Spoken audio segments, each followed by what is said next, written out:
Seja muito bem-vindo a mais um dia de leitura da Palavra de Deus. Se você chegou agora, fica à vontade para caminhar com a gente. E se você já está acompanhando desde o início, que bom ter você aqui mais uma vez. Cada capítulo tem sido uma revelação e hoje não vai ser diferente. Hoje vamos ler os capítulos 35 a 37 do livro de Jó. E quem fala aqui é Eliú.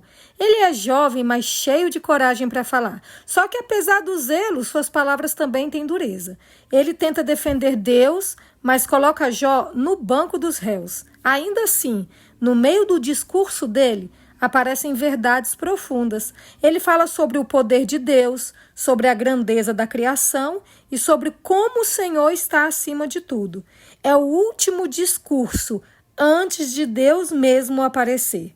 Então presta atenção, porque essa leitura prepara o cenário para algo grandioso.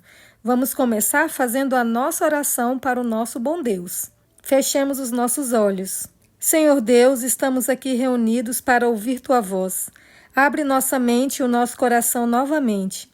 Que a Tua palavra fale com clareza, nos ensine e nos una na verdade.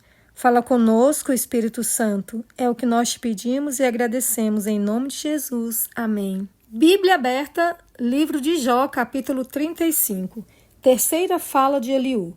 Eliú disse ainda: Você acha que é justo dizer: a minha justiça é maior do que a de Deus? Porque você diz: de que me serviria ela? Que proveito tenho se eu não pecar? Eu darei a resposta a você e aos seus amigos também. Olhe para o céu e veja. Contemple as altas nuvens acima de você. A sua impiedade só pode fazer mal ao homem. Se você peca, que mal causa a Deus? Se as suas transgressões se multiplicam, que prejuízo isso poderia trazer a ele? Se você é justo, o que está dando a ele ou o que ele recebe da sua mão?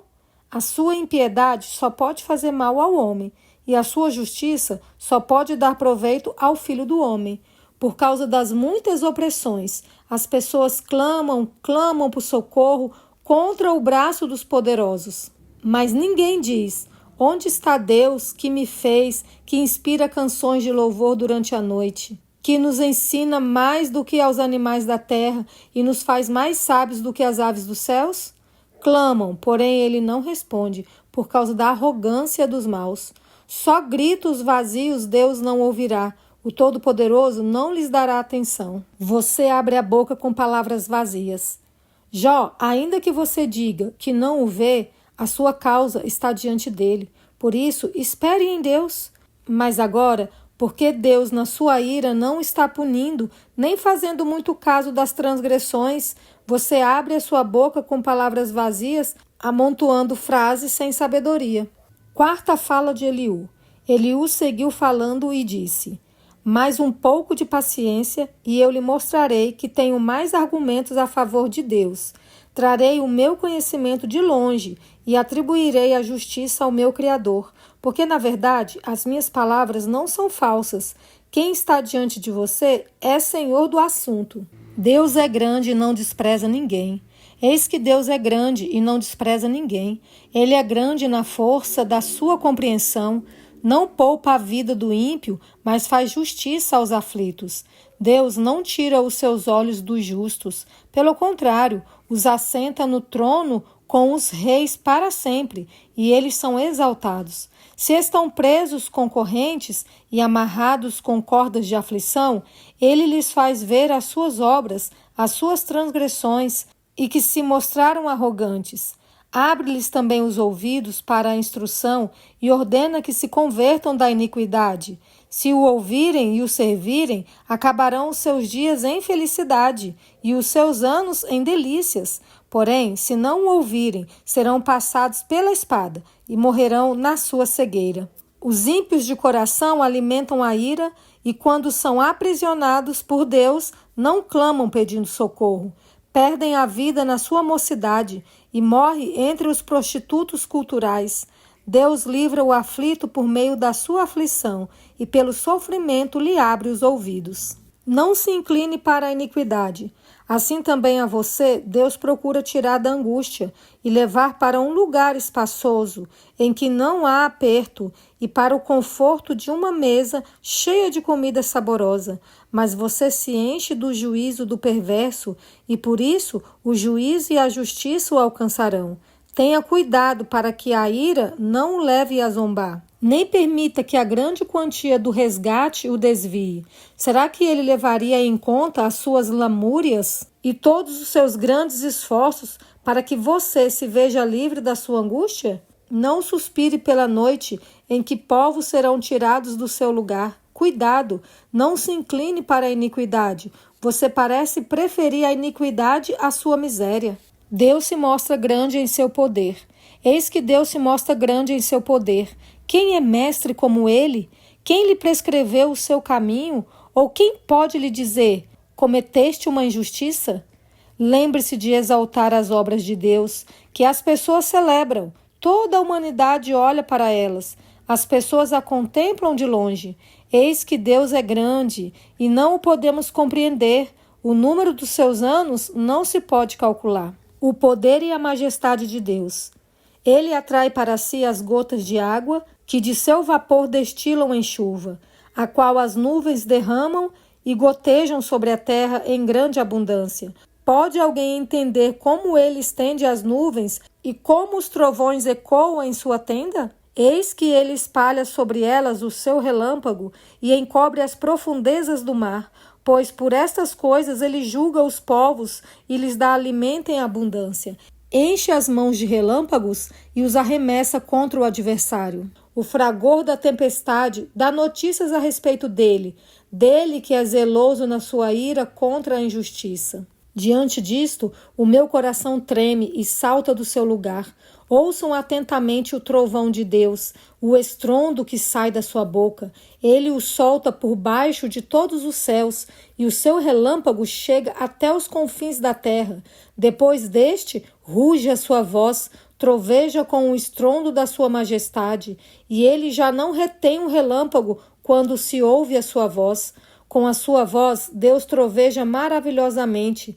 Ele faz grandes coisas que nós não compreendemos, porque ele diz à neve, caia sobre a terra, e à chuva e ao aguaceiro, sejam fortes.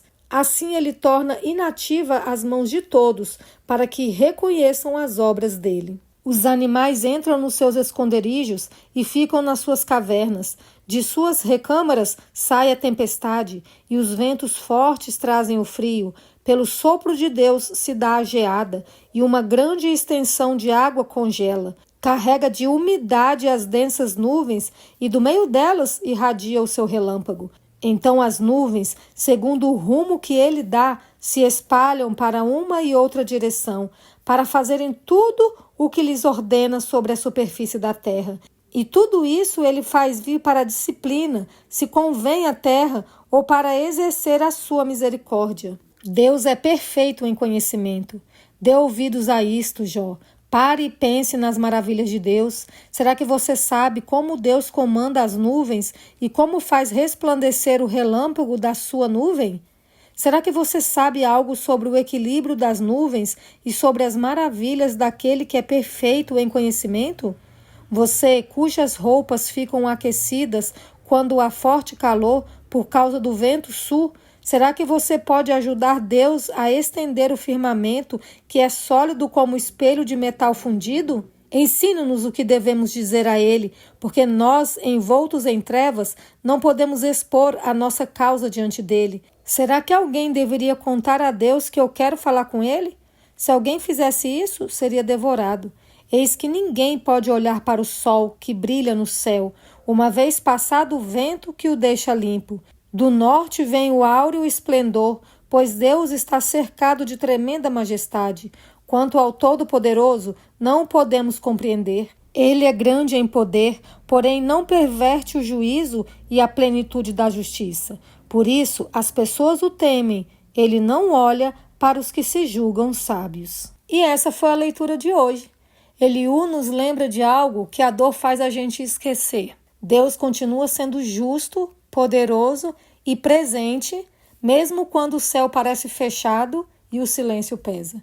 Ele fala de trovão, vocês viram? Ele fala de trovão, do vento, da chuva. Mas o que ele realmente quer dizer é que o poder de Deus está se movendo o tempo todo, mesmo quando a gente não percebe. Então, meus queridos, se você está esperando respostas, olhe para o alto, porque o mesmo Deus que comanda as nuvens também está cuidando da sua vida. Amém? E amanhã Deus vai falar. Chegou a hora agora de Deus falar. Depois de longos capítulos de silêncio, o próprio Senhor começa a responder a Jó. Não perca o próximo vídeo, porque quando Deus fala, tudo muda. Que Deus abençoe grandemente a sua vida e espero você aqui amanhã. Fiquem todos com Deus.